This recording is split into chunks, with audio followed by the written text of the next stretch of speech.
Well, I prayed for a brother and then worried about whether or not the prayer was going to actually be effective. By doing that, I actually took it upon myself that there was something inherently built into me that my prayer for so and so, for healing or the such like, would be effective. Thinking somehow or other that it comes from me, but it doesn't come from me, it comes from Him. Then I realized that I have potential for two things in my life, just two things. And that's to do evil or do truth. Those are the only two potentials. I don't have potential to heal. I don't have potential to do astonishing miracles. I don't have potential to do anything. Everything comes through Christ. Healing comes through Christ. Miracles come through Christ. Everything comes through Christ. But when I begin to take it upon myself and worry and be concerned whether or not something that God has told me to do, Jesus, or the such like, Jesus, something that Jesus has told me what to do, that I understand that this is what I am to do because I have fellowship with Him and I know His voice and I understand His ways. What He's allowed me to understand, I don't want you to think by any stretch of the imagination that I understand all about God. My understanding of God is about the size of a grain of mustard seed. Oh, that goes along with my faith. My faith is like a grain of mustard seed. And my understanding of the universe is like a grain of mustard seed. There's not a whole lot of understanding there. There's no understanding of what the spirit of man, that when man dies, there's something that leaves. I felt it. I've been around people that have died, and there's something that left. I don't understand that. I don't understand what that is that left. I don't understand what gives me breath, life, or purpose. I don't understand the thoughts of my mind, how complex it is.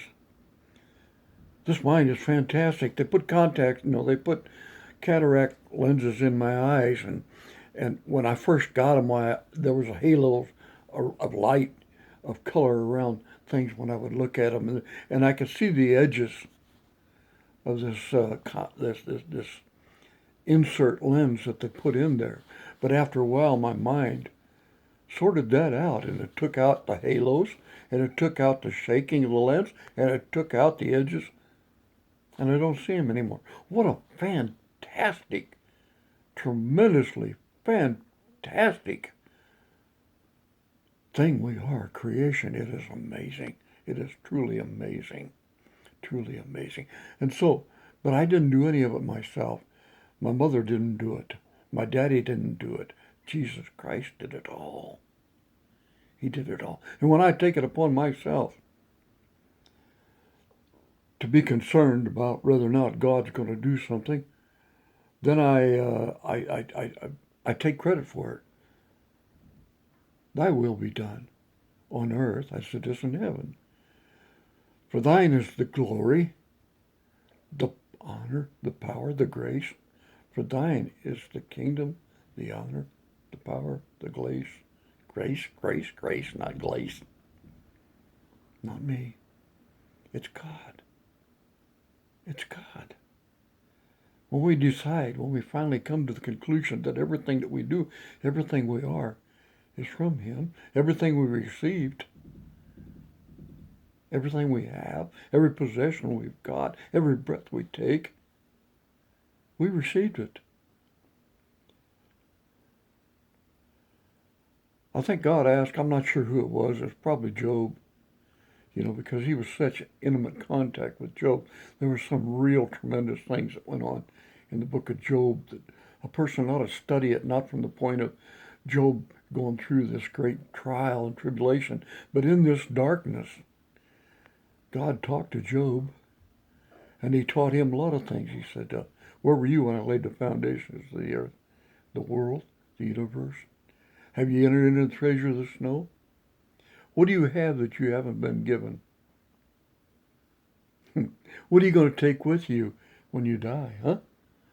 What do you have? I have just one thing that I can do. Just one thing that's mine. That's mine. That's my devotion and love to Jesus Christ. I have the ability to focus my attention on things that I have done. I have my ability to focus on things that God has done. I can put my devotion in my puppy, if I had one.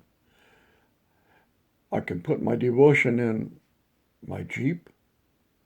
I can put my devotion in the upholstery work that I do. I can put my devotion in the writings that I do. Or I can put my devotion in Jesus Christ. And really, the writings only come through Him. I don't have anything within myself that's even worth listening to, speaking about, or understanding that He hasn't given me. My Lord, we have to trust Him. We have to worship Him. We have to have faith in Him. Faith. That's it.